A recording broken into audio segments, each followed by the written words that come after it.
आज ही डाउनलोड करें और अपने पसंदीदा शोज का आनंद लें। अरे माँ, हम लोग भाभी की कुंडली तो वहीं भूल गए। अब रहने दे। कौन सा मानना है उस कुंडली को? मैं तो उसके बारे में सोचना भी नहीं चाहती। मैंने तो पहले ही कहा था कि ये सब कुंडली वगैरह के चक्कर में मत पड़ो। जब भैया इन सब बातों में बिलीव ही नहीं करते तो फिर हमें क्या जरूरत थी अब बिना मतलब की टेंशन पाल लिए। वैसे तो ठीक ही कह रही है। सब कुछ तय हो जाने के बाद टेंशन अच्छा नहीं लग रहा। मैं सब कुछ भूल जाना चाहती हूँ। जो कुछ भी पंडित जी ने कहा है कि कुंडली मैच नहीं हो रही है।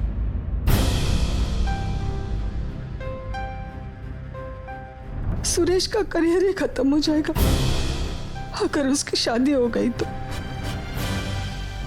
माँ, हे भगवान, अब इतना सोचो मत। चलो चलो चलो। हे भगवान। अभी हम इस बारे में कोई बात नहीं करेंगे और वरना सबको अंदर टेंशन हो जाएगा। बस भूल जाओ अब इसको। अगर उन लोगों ने कुछ पूछ लिया तो क्या जवाब देंगे? कहना क्या है माँ, कह देंगे कि 5 दिन बाद का मुहूर्त है और मुंह मीठा करवा देंगे। चलो माँ, अब इतना सोचो मत। चलो मिठाई खरीदने चलते हैं और बात को आगे बढ़ाते हैं। चलो चलो चलो चलो चलो।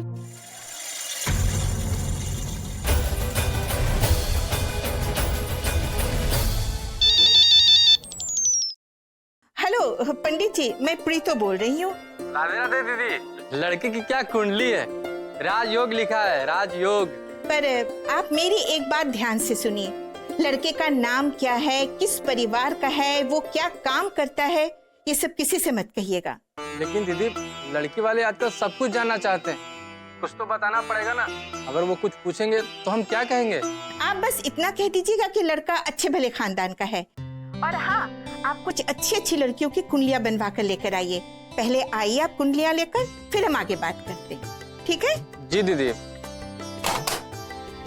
गोरखनाथ, वहाँ कुछ लड़कियों की कुंडलियां आई है। उनकी कुंडली अभिषेक प्रेम की कुंडली से मिलाकर देखो जरा।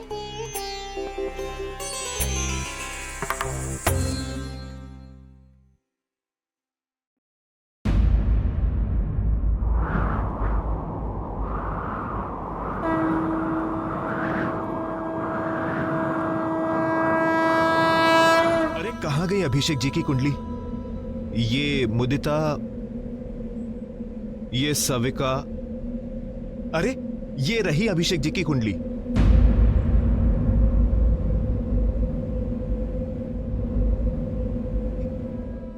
देखिए तो इस कुंडली को,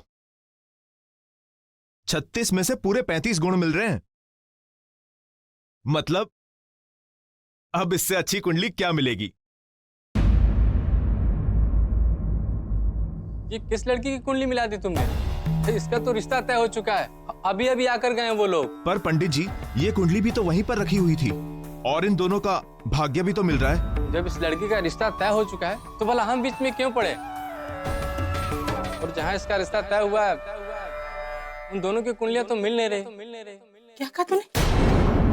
प्रज्ञा और सुरेश की कुंडलियां मेल नहीं खा रही? हाँ दीदी।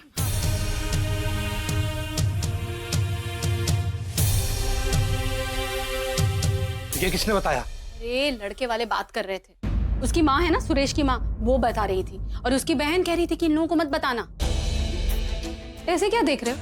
अरे वो लोग ये बात नहीं बताना चाहते, पर दीदी मेरा तो फर्ज बनता है ना कि मैं आपको ये बात आकर बताऊं। दीदी, सुरेश की कुंडली में ये लिखा है कि उसकी शादी के बाद उसके करियर और उसके कामकाज, वो हेल्थ वगैरह सब पे कुछ बुरा असर पड़ेगा। अब आप सोच लो दीदी, अगर आप हाँ करती हो ना तो कहीं ये उम्र भर का रोना ना हो जाए।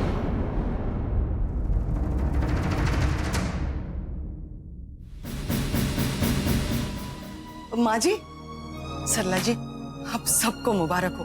पंडित जी ने आज से 5वें दिन का मुहूर्त शुभ बताया।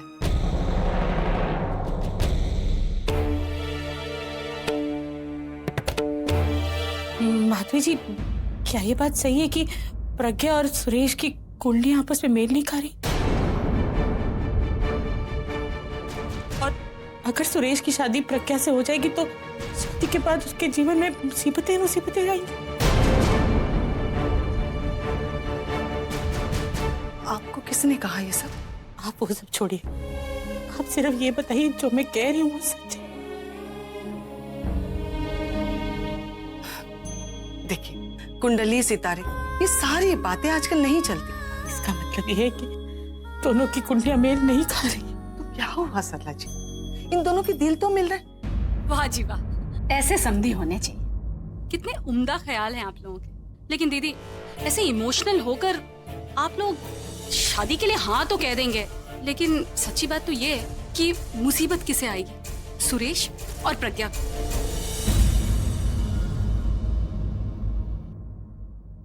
वैसे भी ना इनकी सगाई के बाद से कोई ना कोई मुसीबत आ ही रही है। देखिए आप भले ही ये कह लो कि चलो भूल जाओ, कोई बात नहीं, देख लेंगे, लेकिन फिर भुगतना किसे पड़ेगा? हैं? सुरेश को ही ना। उसके हेल्थ को लेकर, कामकाज को लेकर कुछ भी हो सकता है।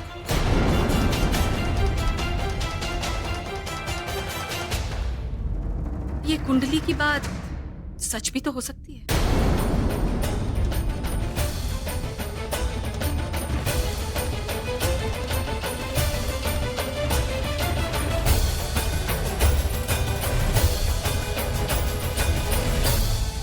आंटी जी, आप क्या सोच रही? कुछ नहीं बेटा। अगर आपके मन में इस शादी को लेकर जरा सी भी शंका है तो ये शादी नहीं होगी। नहीं बेटा, हम ये शादी नहीं रोक सकते। तुमने हमारी फैमिली के लिए बहुत कुछ किया और तुमने रचना को बहुत सपोर्ट किया है बेटा। अगर तुम नहीं होती तो उसकी बहुत बदनामी हुई होती और उसको इंसाफ भी नहीं मिलता। आंटी जी, आपको क्यों लगता है कि मैंने आप पर कोई एहसान किया है और फिर किसी के एहसानों के बोझ तले दबकर शादी करना ये सही तो नहीं है ना? आंटी जी, शादी तो दो दिलों का मिलन है, दो परिवारों का मिलन। और ऐसे में अगर कोई भी एक किसी दबाव में आकर ये फैसला करे तो वो गलत है। अगर आपके मन में सुरेश के काम को लेकर जरा सा भी डर है तो आप प्लीज कहिए मुझसे। भाभी, ये सब बातें जरूरी नहीं है। जरूरी है रज्जो।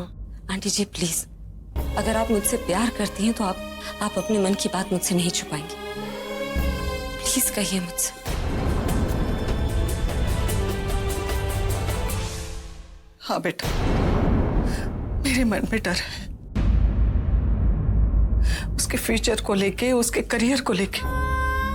सुरेश ने आज तक बहुत तकलीफें सही और बहुत सारी नौकरियां भी खोई है, लेकिन फिर भी मैं इन सारी बातों पे विश्वास नहीं करती। आंटी जी, आप ऐसा क्यों कह रही? आपने खुद कहा ना कि आपके मन में डर है और वो डर आपकी आंखों में साफ नजर आ रहा है।